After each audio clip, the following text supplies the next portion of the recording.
Okay, here's the deal. I got Lindsey Williams on in the next hour about the oil spill. And, of course, he worked for oil companies for many years as inside sources that have proven to be extremely accurate.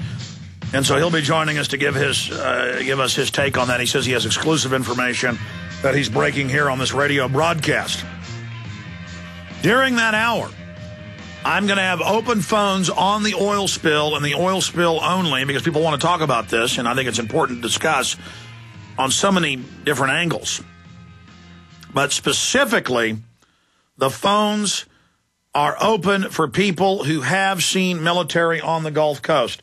Because it is true, and it is documented, that tens of thousands of National Guard have been dispatched, finally, 40-something days into this, to help out with what's going on down there. But I've gotten separate reports that are unconfirmed, that they're preparing an evacuation of the area and that FEMA is going to take control of the entire Gulf Coast region from the eastern Texas coast area all the way around Florida and up the East Coast. Because the oil is going to go over around Florida and up the East Coast. I mean, they know how those currents flow, and it's already going that direction, just as the satellites models predicted months ago or several weeks ago. Now, FEMA did lock down New Orleans and didn't bring food and water. First 5 days, people in the Superdome and wouldn't let people walk out over the highways and ordered cops to gun them down, and then the cops followed orders and went to prison for it. Remember, that was a conspiracy theory the first few months. There were not police shooting innocent people trying to leave. Well, now those cops are in prison under FEMA orders. I'm not saying it was good what they did, but who's worse, those that follow the orders or those that gave the orders? Well, historically, those that give the orders, are even more guilty than those that carry them out. It's like Bush saying last week on television, I would order waterboarding and torture again. Okay, well, you ordered people in Afghanistan and Iraq to torture. When they got caught, a bunch of them went to prison. They tried to bring it up in court that they were ordered to, but the Patriot Act was declared to block that from being in court. So we better let them out of prison real fast. If George W. can run around saying he'd do it all over again, this needs to be heard by a court. Or we need to release these people that did the torture right now. Because you can't have Bush running around free while the people that followed orders are in prison. I mean, folks, this is all common sense logic. And it really makes my head hurt. Some days I love doing the show. Some days I get frustrated and angry. And some days I get so frustrated and angry I can't even think straight. I mean,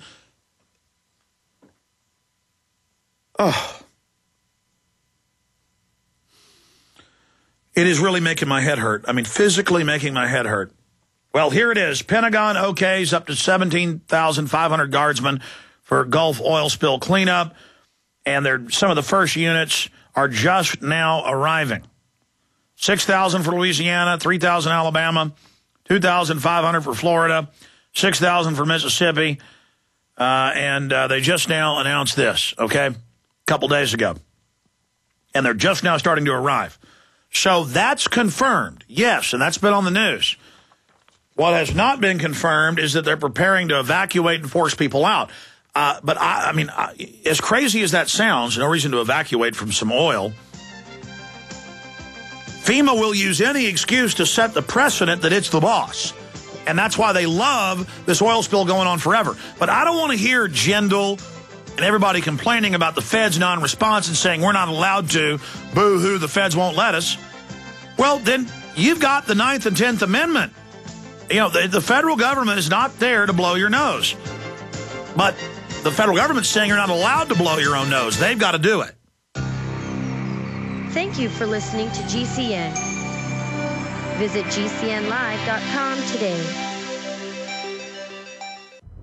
Hello, this is Alex Jones with some important questions. If you're going into a battle and they give you a rifle and a sidearm, how much ammunition do you want? My answer would be all I can get. In the battle for freedom and the lives of your loved ones, food is your only ammunition. How much do you want? When do you want it? Now or after the battle starts? When will you need it? Can you buy it without proper identification? Will there be any food? Will it make your children sick? If there's a quarantine and you can't feed yourself, will you go to the gathering center and be immunized? You wipe out all these problems if you have a good food supply. Food is your ammunition to fight for your freedom and your life. How much will you need? We don't know. How much do you want? All you can get. I'm Alex Jones. I want all of you good guys to live to fight another day. Call 1-800-409-5633 or check it out on the web at efoodsdirect.com. Again, that number, 1-800-409-5633.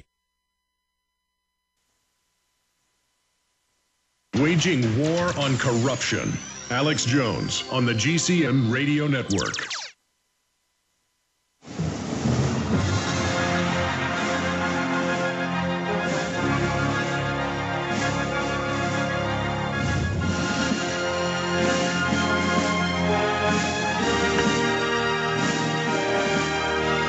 Well, Pastor Lindsey Williams is with us in this fourth and final hour today.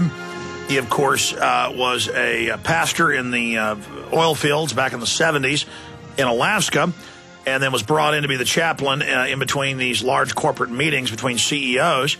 He wrote a book, Energy Non-Crisis, that was a bestseller. It's now become mainstream news that a very small portion of the oil that is brought out of Alaska is used in the U.S., about 20%. Some years it's 25%, but normally about 80% gets shipped out to Asia. And they could build more pipelines. There's more oil there than in Saudi Arabia. That's now admitted. They covered it up for 25 years now. It's been admitted. Obama announces they're going to allow drilling, and then magically BP CEO dumps a third of his stock. Goldman Sachs, who was the chairman of Goldman Sachs, just so happened to be the international chairman of BP when this happened. Isn't that just special? And they dumped 44% of their stock 2 days before, record dumping. There was this strange refitting done that no one will say who did it. Obama said, I'm sending SWAT teams at first, like it could be terrorism. Some say he wants to use this to nationalize oil companies. We know he's in the Washington Post saying he wants to get a carbon tax passed now to pay for this. So it is really bizarre. And in this hour, we're going to go to your phone calls. Gary, John, Terry, who's a petroleum engineer for 12 years. Matt in Ohio, Mike in Mass. And the petroleum engineer says they're a 12-year insider with Halliburton. So we're going to intersperse calls with Lindsey Williams, and I'm going to go to the petroleum engineer when we come back in the next segment. So we're limited on time today, Lindsey. We appreciate you breaking this here. So can you give us a boiled-down synopsis of the information in total, and then over the hour we'll go through different facets of it in more detail? Alex, thank you for letting me be with you. I contacted the Mr. X with my book, The Energy Non-Crisis, for the truth of what really happened and is happening. He was willing to tell me everything. And what he told me, I knew that the Alex Jones Show is the only place that I can get this information out to the masses quick enough before they can stop it from being given. He basically told me what happened and what is happening and what is going to happen in the Gulf of Mexico oil gusher. Well, Lindsey, I'm almost holding my breath. I almost don't want to know, but tell us what he said. Well, first of all, what people are going to hear on your show today is catastrophic. I beg of them to get a pencil and piece of paper and take notes and send this program to every person you know. The people of America must know the truth about the Gulf of Mexico oil gusher because the oil is not, I hope you're hearing this word, the oil is not the greatest danger. That black stuff in the water, what comes up with the oil is what is deadly. The oil itself only destroys wildlife and fish and oysters and shrimp and the pristine white beaches and the marshlands and the coral reefs. What comes out with that gusher is causing the death of humans and unborn babies. And I'm going to give the details of this today, exactly as was given to me by the Mr. X of my book, The Energy Non-Crisis. And please, folks, believe me, this is so catastrophic that I have never had anything like this in my years to ever come my way. Well, again, this is a former oil company CEO, and you've certainly got good intel from him before when fuel was at $55 a barrel in early 2008. You talked to him, and he said it was going to go up to 150. It did do that. People laughed at you at the time. I hope he's wrong about this, but we'll get your breakdown of this on the other side. Then we'll talk to Terry in Ohio, Gary, John, Matt, Mike, and everybody else. Everybody stay there. We're going to get to you coming up. But first, Lindsey Williams on the other side.